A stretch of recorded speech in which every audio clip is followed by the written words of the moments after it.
Well, you ready for the word today? I believe that you are. Now listen, I've got a long way to go and a short time to get there. So I'm going to be like Bandit today.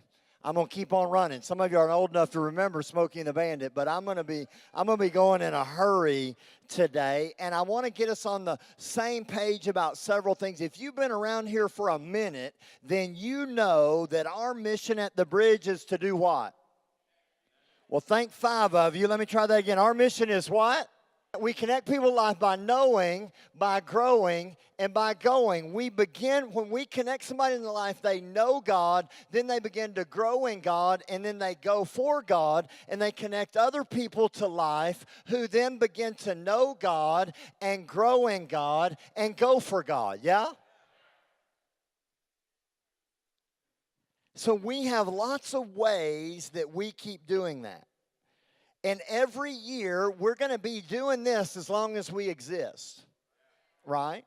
So we know God and we know others. We know God and we know others. We do that in all of our ages through our kids, our youth, our young adults, men's and women's ministry, Sunday celebrations. We come to know God and know one another. Then we grow in God. There's several different ways we do that. We do that with our men's and women's retreats, our men's and women's regular meetings that we have every month. We do that with our Bible school. I'm going to talk to you a little bit more about that in a moment, with seminars and training like what's happening Monday night. If you want to grow in the area of praise and worship, come Monday night.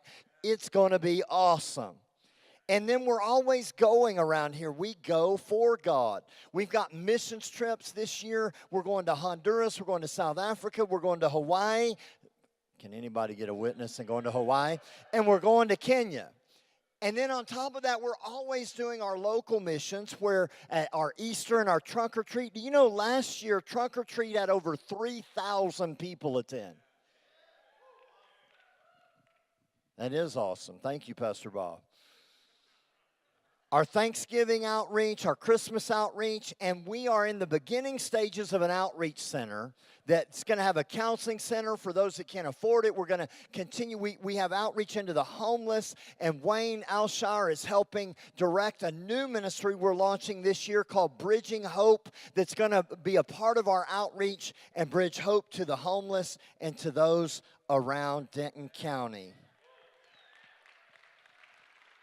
So that's our mission. What is mission? It's your assignment. In a few days, we have a mission. Stephen's going to go with Cody and I. We're going to England, and our mission is to go and share the word for the year.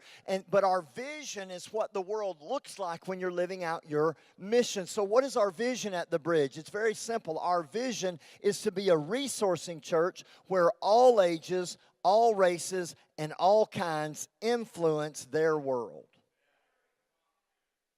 We are called to be all ages, all races, and all kinds. And we've come to do what they said couldn't be done in Denton, Texas. They said, you can't have a multicultural church in Denton, Texas. I said, watch me. They said, you can't have a church where women are pastors and leaders. And I said, watch me. They said, you can't do the things that you say you're going to do from Denton, Texas. And I said, watch me. And 10 years later, we're all ages, all races, and all kinds.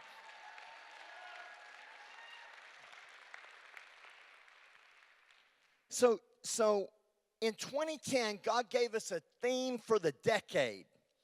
The theme for the decade, can you go ahead and put that up there, in 2010 was Go Big. Everybody say Go Big.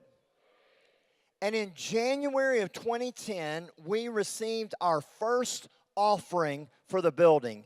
And we raised about, I think it was $40,000 or $50,000 as a seed for a building. And so God said, what you do in 2010 will set the course for the next decade of the Bridge. So we're still going big. Somebody say, go big.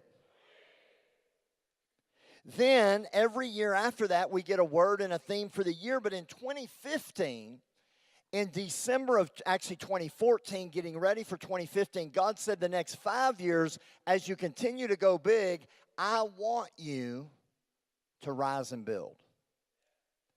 And so we said, I declared on the first Sunday of 2015, I said, we are going to rise and build, and our 2020 vision is to go big and rise and build to 2020. And within 4 days, we went and met with we found this building miraculously.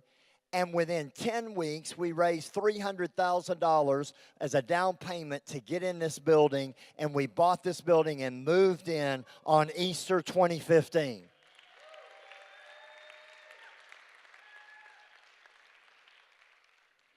And so every year we have another theme. So how many of you want to know, we've gone 2016, now 2017. How many of you want to know what our theme is in the prophetic word for 2017? I think you're excited. Well, if you have your Bible, let me set the stage for just a moment to Psalms 84, verse 4. I hope you're joining us in the 100 Days of Praise. We have people from Africa, from South Africa, from Namibia. They're translating 100 Days of Praise into Afrikaans, so a whole Afrikaans-speaking people will be able to join us in 100 Days of Praise. People in Kenya, people in Asia, people all over Europe, people in Canada, people all across America are joining us for 100 Days of Praise. We're affecting the world from Denton, Texas. So we're in Psalms for 100 days. Psalms 84:4 says, blessed are those who dwell in your house. They will still be praising you, Selah. Or think about it. See, when you dwell in the house, you're blessed. Come on now, I got a long way to go. I need you to help me. When you dwell in the house, you're blessed. When God plants you in the house of God, there's a blessing that comes that's different than when you don't dwell in the house. He says those that dwell in the house are blessed, and then they who dwell in the house will still be praising you. Still when? All the time. You'll still be praising him in the good times, like we sang a moment ago, and in the when things are going well and when they're not. Then verse 5, blessed is the man whose strength is in you, whose heart is set on pilgrimage. Literally, that first phrase is blessed is the man whose strength to him is in him. So you realize your strength that comes to you doesn't come out here, it comes from in here. Because greater is he that's in me than he that's in the world. So the Spirit of God lives in me, and the strength that comes to me comes from within me. And whose heart is set on pilgrimage, or one translation says, in whose heart are the ways of him. Other translation says, whose heart is set on the journey to Zion.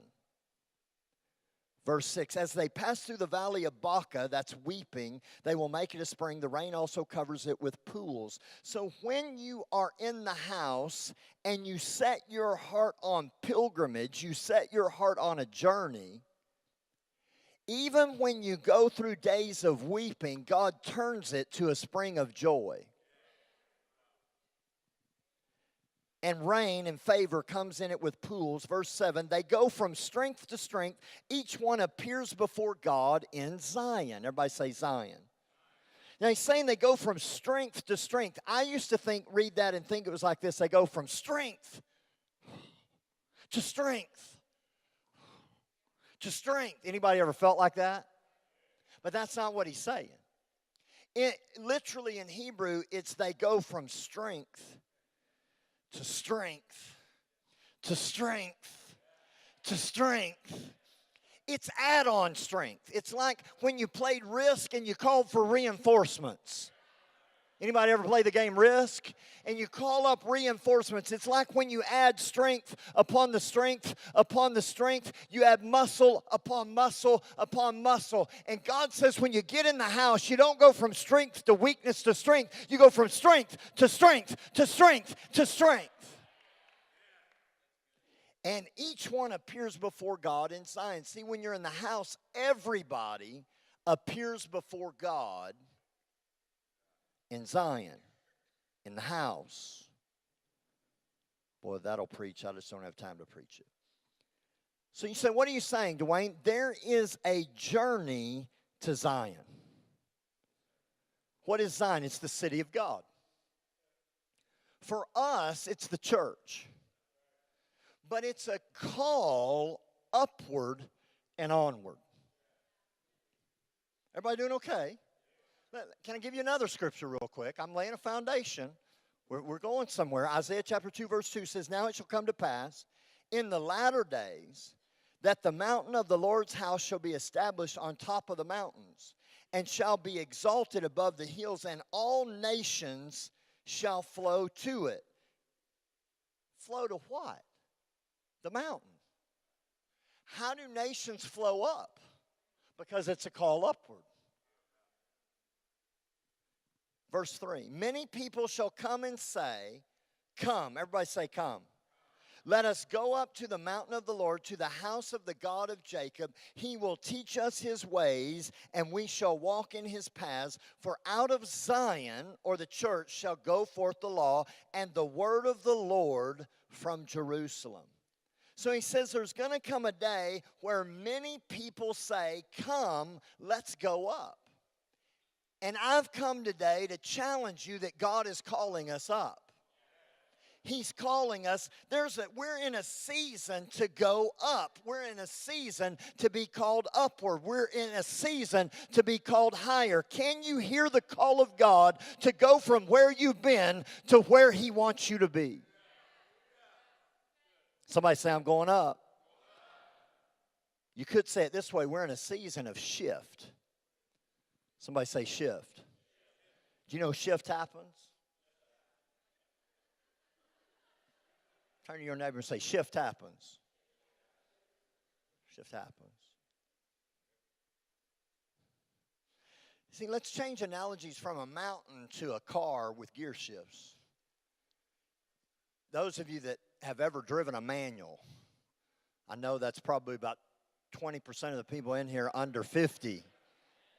But for those of us that have, or maybe you drove a sports car once, you start out, you go from 0 to about 10 or 15 in first gear, then you go to second gear, you can go about 10, 15 up to 20, 25, then you go from second gear to third gear, you can go about 25, 30 to 35, and then you get to fourth gear, you can go about 10 or 15 more miles an hour, but when you hit fifth gear, you go to overdrive, baby, and at that point, you don't got to wait for another gear. You can get maximum performance out of that vehicle you're in. If you want to go any faster, you just got to get another vehicle, because at that point, you can go somewhere, baby. And I've come to tell you that it's time in this house for us to shift. Somebody say shift. It's time to, listen, you've been going, you've been grinding, you've been putting all the RPMs that you could put out. You've been trying to put out everything that you can put out in the gear you've been. But God says you have done everything you can do in that gear. It's time to go to overdrive. It's time to get to another level. It's time to go where you've never been and do what you've never done and have what you never had. I would preach up in here today if somebody would help me. See, when you hit overdrive, there ain't no limits. Man, I'm telling you, I'm prophesying to somebody. Stephen, I hear the word of the Lord saying to you that you've done everything you could do at the level you were at, and it was a great level, but God is calling you up higher. Now let's go back to our mountain. Our text said that there's a call to go up the mountain. You ever felt like you were climbing a mountain? Me. We started the bridge and we started climbing. Now if you're going to climb that mountain, you don't go straight up. Come on, are you here? I don't care what kind of rock climber you are, you ain't going straight up that sucker. You're going to start at the base, you're going to start going around. And then you're going to go around again. And every time you go around, you think you're just coming back to the same place, but what you don't realize is every time you went up higher.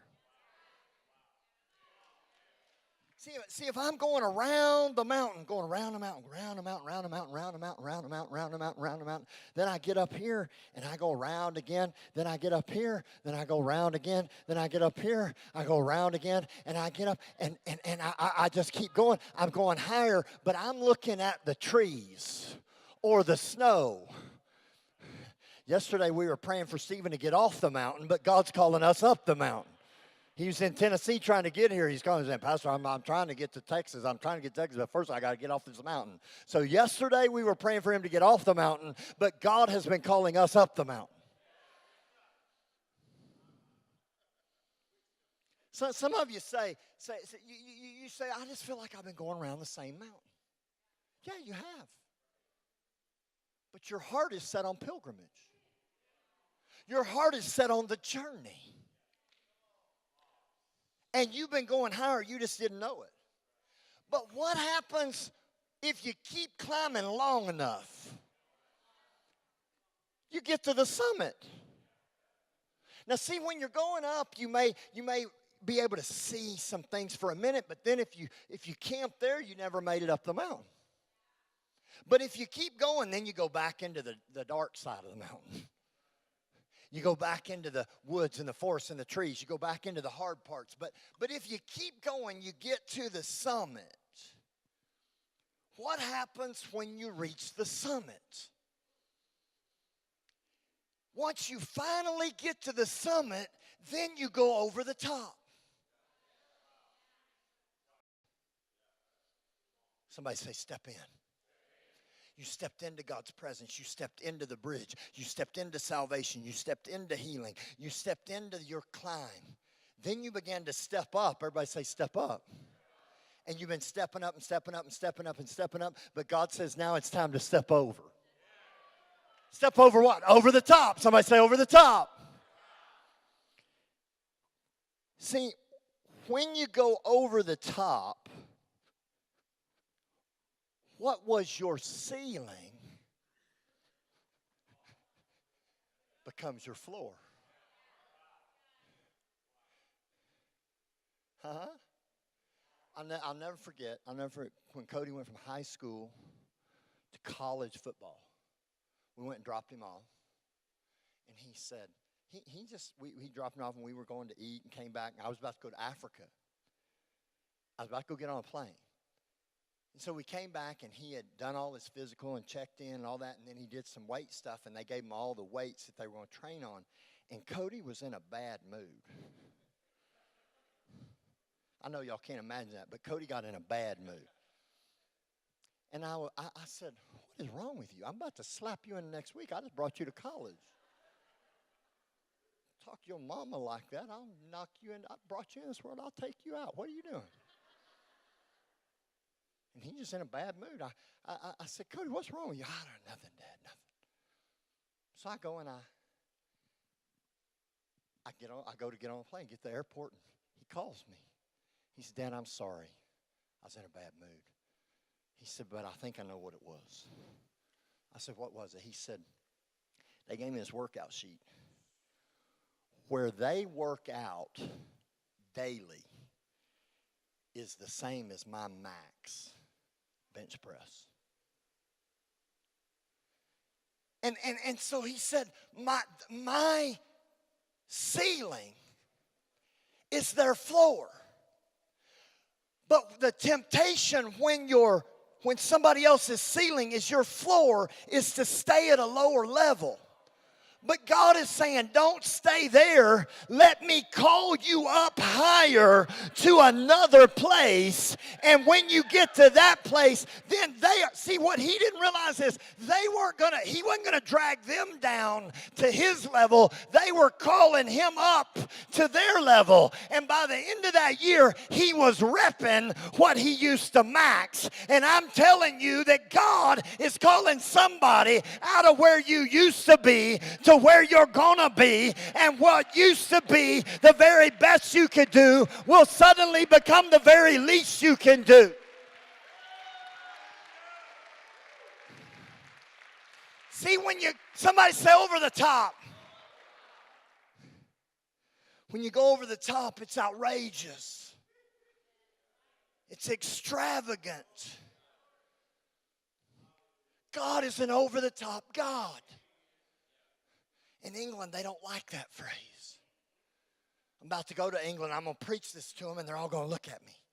Well, I know all you Americans just like to go over the top. That's a bit over the top, don't you think?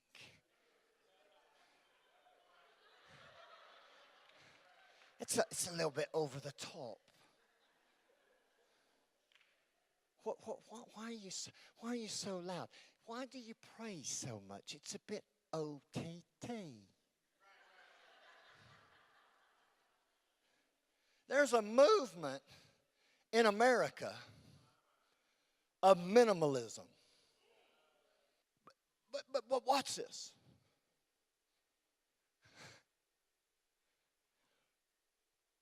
I understand we have too much in America. Your children don't need 79 toys every day. I understand, men think your wife doesn't need 111 pairs of shoes. Maybe we have too much of something. But can I just tell you something? That God, I understand breaking consumerism, but when you get into isms, you get into trouble.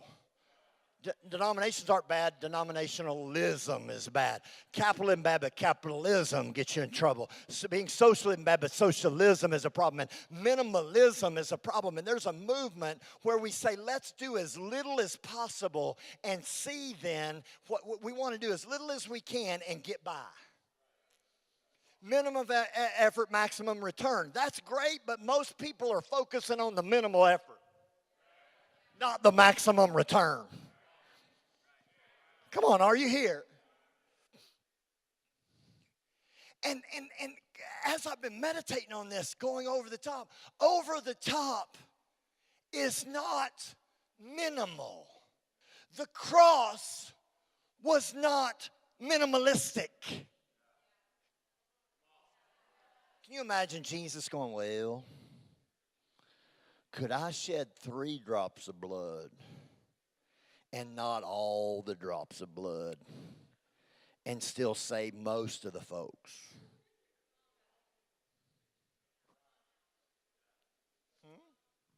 Are you here? Can you imagine Jesus saying, what about, does it have to be 39 stripes? How about 3.9? And there's something rising up in me that says, I don't want to be a minimalist. I want to be outrageous, extravagant, over the top, because God's grace is outrageous. His love is extravagant. His favor is unlimited. And I don't want to give God my minimum when God gave me His best. I want to go over the top. I want to go over the top in my praise. Somebody ought to take 10 seconds and go over the top praising God.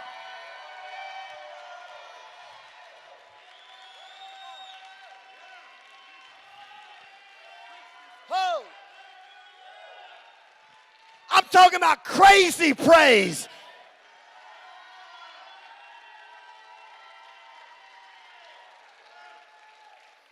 So, I don't know about you, but there's sometimes you can't just do a little patty cake.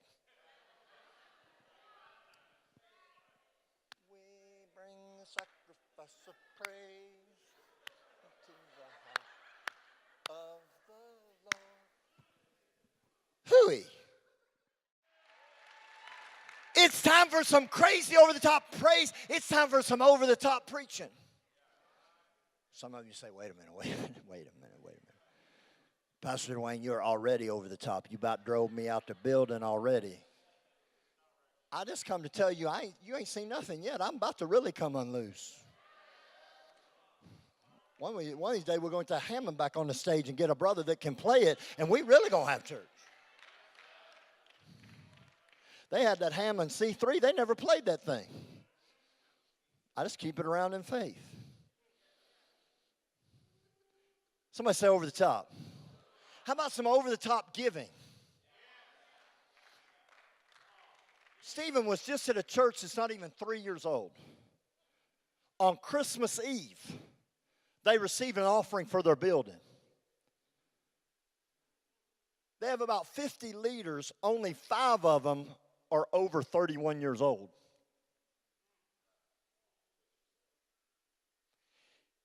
And you don't receive offerings on Christmas Eve if you have a brain.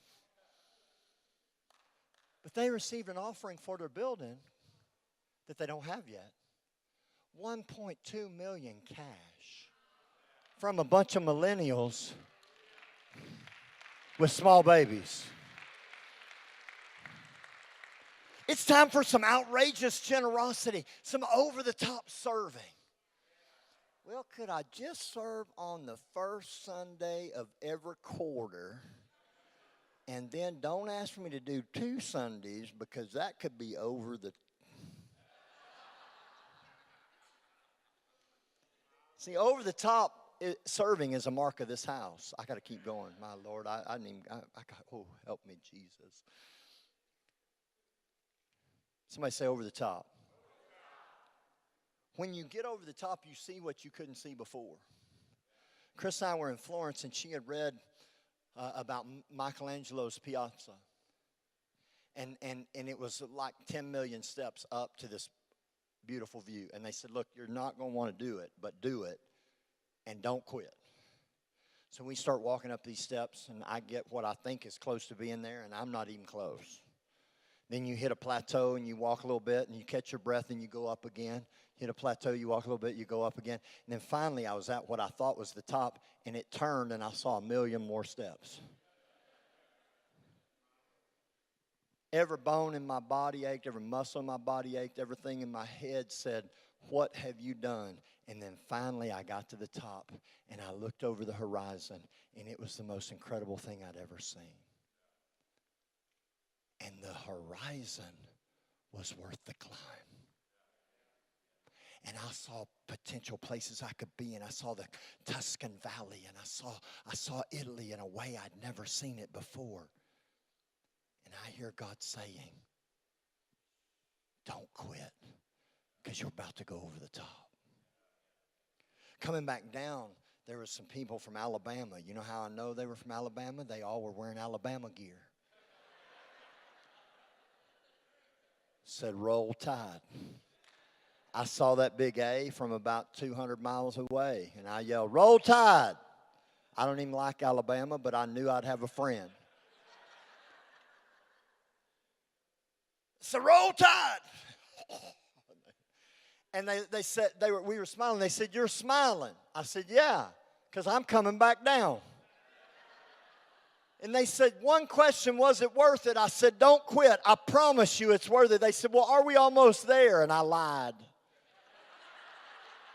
And I said, yes.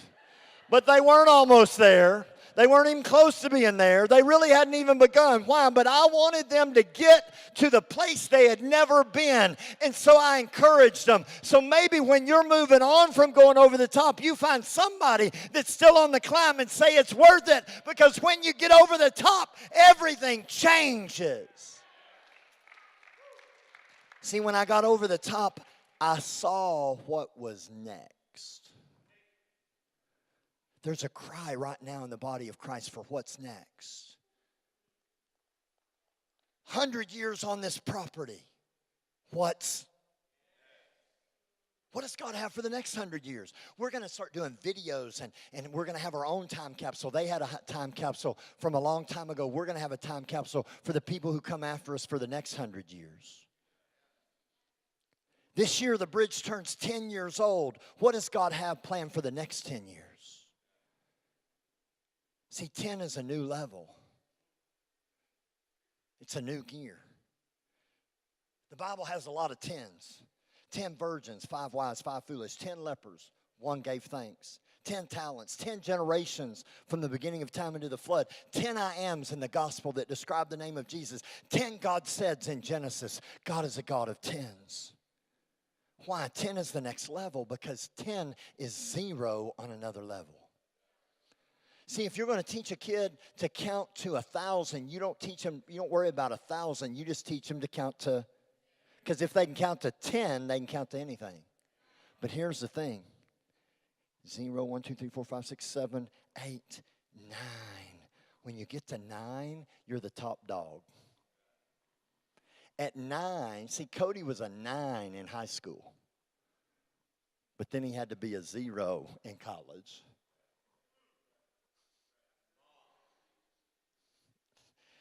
See, you can be a 9 in one place, and God says, I'm calling you to another level. You step up and you feel like a 0. But what you don't realize is you've been to 0 before, and there's a 1 coming, and a 2 coming, and a 3 coming, and a 4 coming, and you'll get to another 9. Then you get to 19, and you say, ooh, I'm the top of the teens. I'm the biggest teen in the world. And then you go to 20. You're at 0 on another level. Are you willing to begin again? Are you willing to start over? Are you willing to step up? See, because 10 is 0 on another level. 23 is 3 on another level. 45 is 5 on another level. Come on, are you here? And God's calling the bridge to another level. So what's next? When you start asking what's next, you start asking who's next. Who's the next person to greet? Who's the next person to lead worship? Who's the next person to write that song? Who's the next person? Who's the next Billy Graham? Who's the next Oral Roberts? Who's the next great leader? Who's the next Amy Carmichael or David Livingston? Who's the next Martin Smith? I don't have time to unpack this, but listen.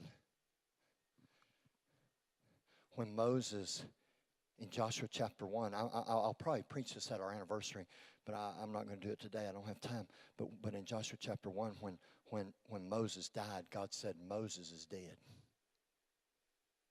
Now Joshua, go. Joshua was next. I believe there's some Joshuas rising up. But the enemy to what's next is what was. Let me try that again. Sometimes the enemy of what's next is what was, good and bad.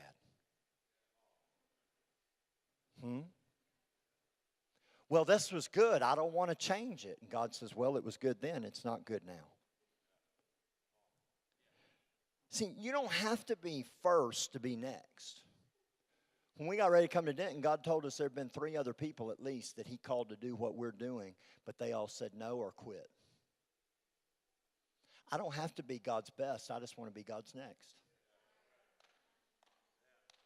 Faith brings next into the now.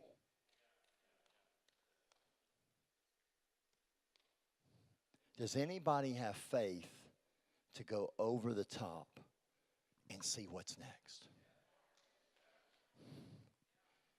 Well, let's go over the top. Let's go over the top.